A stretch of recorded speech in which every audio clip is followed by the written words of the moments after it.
Ikaw, Cheska, wala? Wala kang experience naman ng ganun? Nababalik-balik. Wala? Gusto mo ba talagang malaman daw? Napabalik-balik. Sakali kita! Malaman. Siyempre, wala. O si Lexi, meron ka? Pabalik-balik. Gusto ko yung natawa na lang lahat.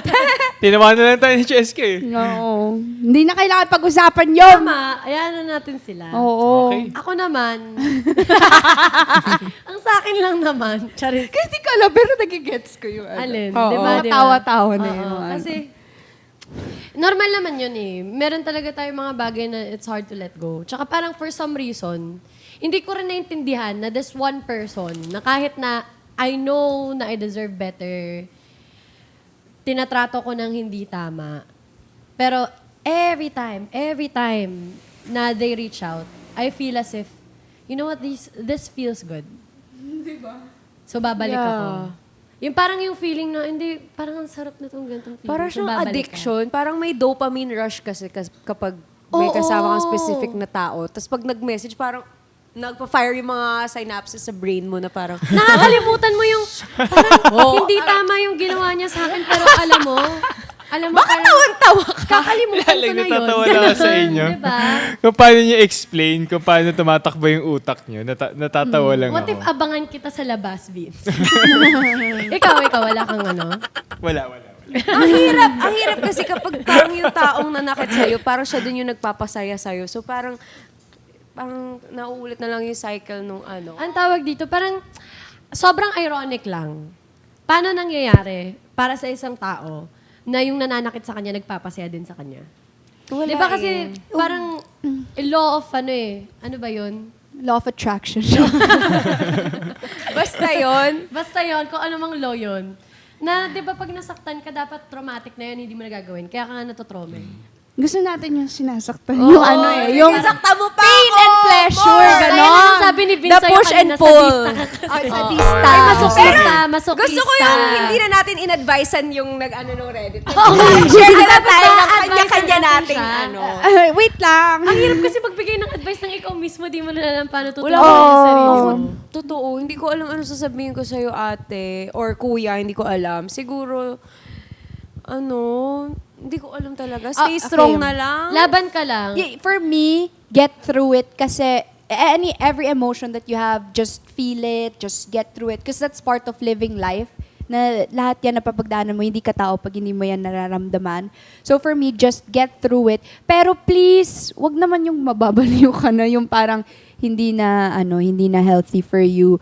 Feel it, ganon, and then try mo to stay grounded still para tama pa rin yung mga desisyon. And you know what they say, if you're emotional, huwag kang mag-decide. Actually. And, pag andyan pa, huwag kang mag-decide. Easier said than done. I Oo, mean, yes. sorry, pero ako, ganyan din ako. Pero, ganun lang. Isipin mo lang yun. Or, another is, actually, mas na-bother ako dun sa bakit pa ako nagising. Yeah, Ako that's, din eh. Parang, it's hard. Talaga. May kanya-kanya tayong mga pinagdadaanan. Pero, as ironic as it sounds, this too. Shall pass. Ako, siguro, Every day mahirap man, pero you just have to get up. yes. Ako We naman- want you here. We want you here. Yeah. Ako naman siguro para ma-wrap na din to, feeling ko kailangan mo lang din talaga pagdaanan yan. Yeah. At alam ko sobrang sakit na yung journey na ganyan. Pero kahit ilang beses ka pang bumalik, matapos at mapapagod ka din talaga. So, para sa akin, just keep fighting. Makukuha mo din kung ano yung deserve mo. Darating ka din dun sa happy place na yun. So, happy moving on. Yes. Ako lang siguro, yung isang practical na, if kaya ng budget, mag-travel. Kahit hindi naman kailangan out of the country or what, if kaya. Kasi for me, kapag umaalis ako dun sa environment na kung saan yung nakasanayan ko, kung saan marami akong memories, dun ako nagkakaroon ng chance na maalala na ang lawak pa pala ng mundo, ang dami ko pa palang hindi nakikilala, ang dami ko pang bagay na hindi pa na-experience, na yun yung makakatulong sa akin na finally kumawala na dun sa cycle na na-trap ako. So, ayun. Laban lang, pray. Oh. Pray. Yun, tama. Ang dami pang pwedeng ma-experience. Totoo. And always remember na yung mga pinagdadaanan mo, it's a blessing. Yes, sir. It is a blessing. Lagi yan eh. Yun yung nga sinasabi nila yun na if a door closes, another one opens. 'Di ba? So, yun. Yun ay kapag hindi na talaga okay, pangit na Oo. talaga yung ano nyo. Pero kapag Yun. petty lang naman yung mga ano nyo ng jowa mo, bar kung sino ba to. Eh di, pag ayusin nyo. At saka someone better will always come along. Daming tao sa mundo. Yes. Talagang, yung tao na yan, trashy siya. Ayoko na magsabi ng ibang pangit na words. Pero trashy siya. Hindi siya ganun kahalaga, hindi din siya kawalan. So, you're better off. Ano ba? Okay, sige. Tama ka kung saan pa mapunta to. Okay. Maraming salamat, Lexi. Naglalabas na tayo sa mga loob. Pero sa mga nagko-comment dyan, binabasa namin yan. Maraming salamat sa inyong suporta. Oo, Lexi. Thank you so much, Lexi, for having us. Yes. At saka thank you. For having Dito nyo us, talaga ako ganun sa eh. episode na to nila, guys. Salamat po for having me. Yes, I love it. And Ikaw may gusto ko promote, Lexi. Manood po kayo ng Cruz versus Cruz. Mapaparelapse po kayo ng malala sa dami ng nangyayari. Every Mondays to Fridays po kami sa GMA Afternoon Prime, 3:20 p.m. po. Yes, pagkatapos yan na, hindi, mauuna pa lang, Hating Kapatid. Yes! Yes. Pagkatapos kami ng Hating Kapatid. Yes, oo. Tapos Cruz versus Cruz. naman. Yes, tapos Akusada, tapos Fast Talk.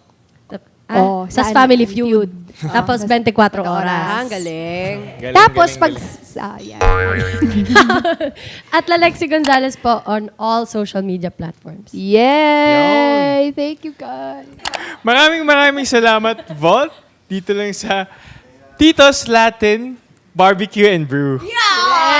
Dito lang yun sa Green Hills. Yes! Slay! At syempre, lagi nyo ko yung panoorin every Friday yan, 7 p.m.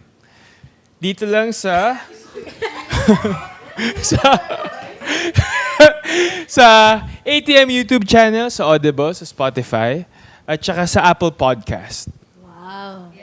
Ang social pala ng podcast nyo, no? Yes, and you can also please rate us 5 stars on Spotify and follow our official TikTok account, triggered_ATM. At mapapanood nyo rin po kami sa Kapuso Stream every Sunday at 3 p.m. Maraming Grabe. salamat, mga ka-trigger!